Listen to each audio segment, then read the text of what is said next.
12 janvier 2018, bienvenue en résumé.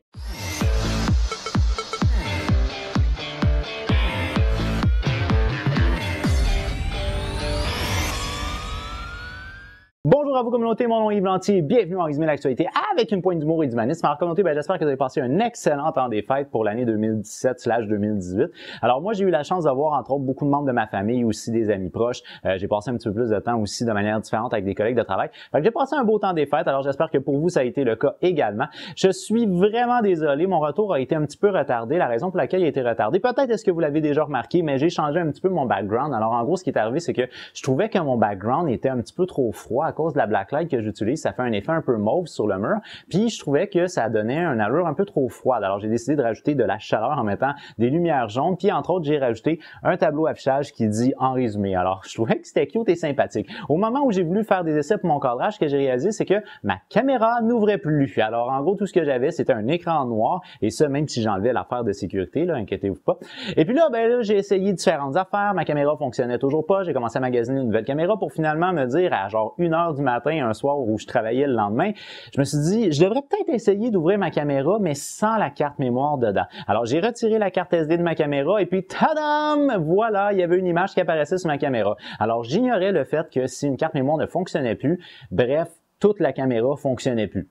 Fait que si jamais ça vous arrive, ça se peut que ce soit juste votre carte mémoire, ça coûte beaucoup moins cher que de changer l'appareil. Alors là, j'ai commandé une nouvelle carte mémoire que j'ai reçue par la poste. Bref, tout ça a fait que ça a retardé mon retour. J'en suis vraiment désolé. Qu'est-ce qui a retenu mon attention cette semaine dans l'actualité communauté? La première chose que je vais mentionner vraiment très rapidement, c'est les vacances de ma députée préférée. Alors en gros, à l'Assemblée nationale, il y a une députée du nom de Catherine Fournier qui est peut-être la plus jeune députée présente à l'Assemblée nationale. Et moi, ce que j'adore tout particulièrement de cette femme-là, c'est le fait qu'elle milite beaucoup et qu'elle travaille beaucoup pour inciter les jeunes en politique, c'est les gens jusqu'à 30 ans, donc inciter les jeunes à participer plus au processus politique. Et ça, je pense que c'est super important, et elle-même prêche par l'exemple, parce que je veux dire, c'est une femme qui est excessivement impliquée en politique, et ça, malgré son jeune âge, elle est encore dans la vingtaine. Alors, cette jeune femme-là a été en vacances dans le Sud, et elle a publié sur les différents réseaux sociaux des images plutôt sublimes, je dirais, de ses vacances. Alors, en gros, ce qu'on peut voir sur ces photos-là, c'est une jeune femme qui est très enjouée, puis surtout qui prend un break. Moi, je l'adore, surtout parce que c'est une personne qui est très sweet, c'est-à-dire que je lui ai déjà écrit pour différentes affaires, elle a toujours répondu à mes questions, et elle l'a fait d'une manière très joviale et courtoise. C'est la raison pour laquelle je l'aime beaucoup, et je l'admire beaucoup à cause de toute son implication au niveau de la politique, non seulement pour son comté, mais aussi pour les jeunes et les femmes en politique. Pour ça, je trouve qu'elle fait un travail vraiment phénoménal. Mais de voir les photos, je pense que ce que je peux dire, c'est que elle a pris la place de Emma Watson dans mon cœur.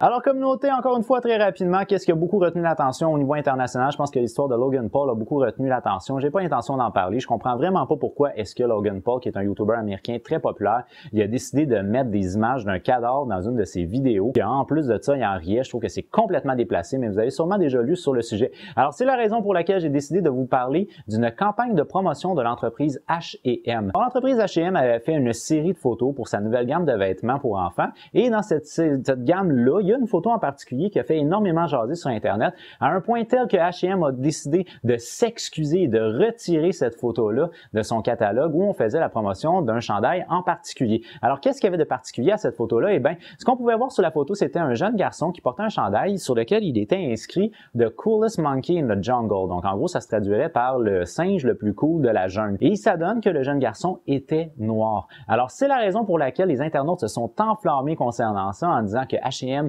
était en train de propager une image qui était une image raciste. Même l'artiste canadien The Weeknd a décidé de prendre ses distances avec H&M en condamnant le geste, donc en condamnant cette photo-là. Je connais pas votre niveau de racisme à vous. Moi, dans mon cas, ce que je dois dire, c'est que je porte généralement peu d'attention à la couleur de la peau de la personne. Donc, c'est ce qui fait que pour moi, ça m'avait pas nécessairement cliqué d'entrée de jeu lorsque je l'ai vu par la suite, lorsque j'ai lu c'est quoi qu'on reprochait à H&M. J'avoue que j'ai compris un petit peu plus la situation, mais il reste qu'à prime abord, moi, j'avais pas fait de lien entre la couleur de la peau du jeune homme puis ce qui était inscrit sur son chandail. Bon, ça, c'est moi. Mais ça a l'air que c'est pas la majorité des internautes. Maintenant, même la mère du jeune garçon a cru bon de faire une publication sur Internet disant comme quoi les gens s'enflammaient absolument pour rien puis que, bon, pour elle, c'était en soi très anodin que son garçon avait participé à ce shooting photo-là. Puis c'était un chandail qui était un des nombreux chandails que l'entreprise lui avait fait porter dans le cadre de cette campagne publicitaire-là pour l'entreprise H&M. Mais moi, pour ma part, moi, je considère considère qu'on est rendu à un stade où,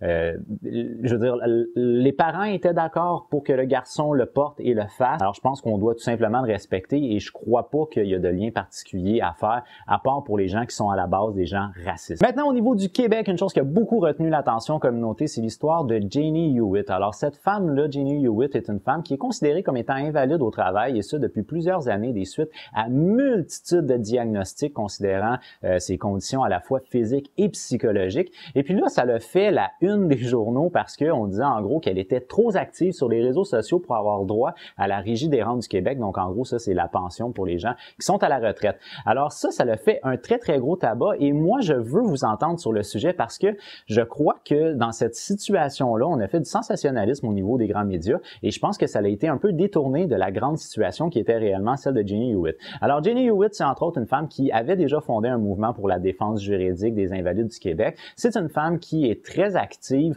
d'une certaine manière sur les réseaux sociaux. On parle de plusieurs publications. En fait, un rapport du ARQ lui reproche d'avoir fait plus de 500 publications au travers de publications Facebook, au travers de blogs et ainsi de suite. Et là, en gros, ce qu'on dit, c'est que elle fait un emploi sur les réseaux sociaux. Elle est tellement occupée sur les réseaux sociaux qu'elle serait capable d'occuper un emploi. Si elle est capable de faire toutes ces tâches-là sur Internet, c'est parce qu'elle est capable de le faire également au sein d'un travail. Alors que, je sais pas pour vous, mais je pense que d'être actif sur les réseaux sociaux, tu peux l'être à peu près à n'importe quand dans ta journée avec des horaires complètement différents. Et cette femme-là a été diagnostiquée par 4 spécialistes différents de la santé qui ont amené 4 diagnostics qui amènent à son invalidité. Alors, j'ai communiqué avec la femme Jenny Hewitt, ça donne que c'est la mère d'une ancienne amie du secondaire et elle m'a donné la liste de différents troubles qu'elle a été diagnostiquée par des professionnels de la santé. Donc, entre autres, elle a été diagnostiquée avec de la fibromyalgie sévère, avec de la fatigue chronique, le côlon irritable, de l'ostéoarthrose, des troubles neurocognitifs, une mémoire à court terme affectée,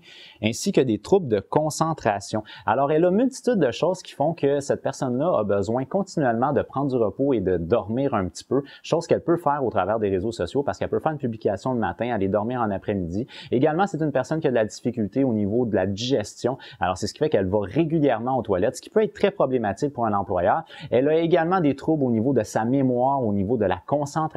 Alors, c'est une multitude de choses qui fait que, selon moi, elle peut pas vraiment occuper un poste en particulier. Et là, on lui a reproché une multitude de choses. Malheureusement, dans ma vidéo, j'ai pas le temps de faire tout le topo complet de tout ce qu'elle m'a envoyé en termes d'informations. Mais en gros, on lui reproche d'être juste trop active pour avoir le droit à une rente en tant qu'invalide au Québec. Alors que pourtant, l'ensemble des choses qu'elle a fait, c'est des choses qui sont selon son horaire à elle, sa gestion à elle, comment elle peut jouer avec ça et qu'elle peut se reposer continuellement puisqu'elle peut travailler de la maison avec tous les horaires qu'elle veut. Et cette femme-là dit ouvertement que oui, elle aimerait ça travailler, elle aimerait ça avoir un poste et même que si on a un poste qui peut répondre à sa condition à la fois psychologique et physique, qu'elle serait prête à le faire, mais que pour l'instant, elle connaît pas de poste dans ce genre-là. Alors, qu'est-ce que vous en pensez, communauté? Est-ce que vous considérez qu'une personne invalide ne devrait pas être active sur les réseaux sociaux? Est-ce que vous considérez qu'une activité sur les réseaux sociaux sur une base régulière est à peu près similaire à un emploi rémunéré qui demande des horaires très stricts, qui demande aussi des performances très strictes? Alors, exprimez-vous, communauté, j'ai hâte de vous lire. Maintenant, communauté, en guise de dernier sujet, je veux vous parler de quelque chose qui est un trend, une espèce de popularité que je trouve assez particulière dans le domaine du fétichisme. Mais là, ce qu'on a appris cette semaine, c'est qu'il y a une femme qui se fait appeler Princess Megazur, je sais pas comment prononcer ce nom-là. Cette femme-là, c'est une femme de 30 ans qui vit à Brooklyn, aux États-Unis, et elle dit gagner 200 000 $ par année en faisant ce qu'on appelle une dominatrice financière. Alors là, moi, je connaissais pas c'était quoi ça, une dominatrice financière. Et ce que j'ai réalisé au final, c'est que c'est une personne qui a un emploi à connotation sexuelle dans laquelle elle va faire des vidéos, elle va interagir avec des hommes en étant, ma foi, carrément insultante. En gros, sa job consiste à insulter des hommes et à leur briser le cœur, puis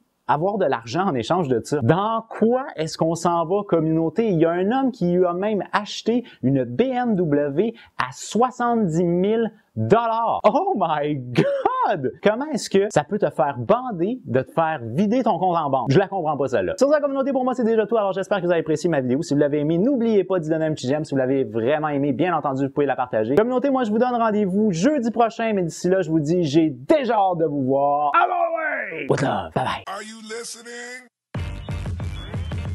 Damn.